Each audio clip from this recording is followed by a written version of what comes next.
High and low சேனலை மறக்காம subscribe பண்ணிருங்க அண்ட் மறக்காம பெல் பட்டனையும் கிளிக் பண்ணிருங்க. Hello all, welcome to my channel. இன்னைக்கு எபிசோடுக்கான செகண்ட் ப்ரோமோ வந்துருச்சு.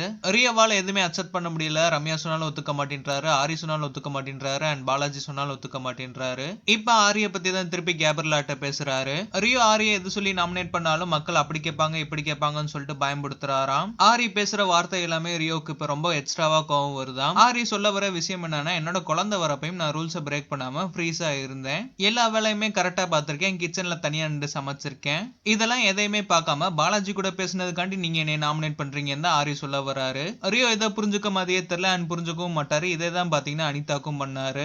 அண்ட் இதெல்லாம் யார்கிட்ட ஷேர் பண்றாருன்னு பாத்தீங்கன்னா கேப்ரியலாட்ட தான் ஷேர் பண்றாரு.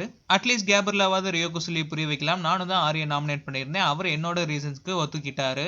அதே மாதிரி நீங்களும் வேலிடா ஒரு ரீசன் சொல்லி நாமினேட் பண்ணீங்கன்னா அவர் அக்செப்ட் பண்ண தான் போறாருன்னு சொல்லிட்டு கேப்ரியலா எக்ஸ்பிளைன் பண்ணலாம். பட் கேப்ரியலா அப்படி பண்ண மாட்டாங்க, ஏன்னா ரியோ ஹர்ட் ஆயிருவாருன்ட்டு.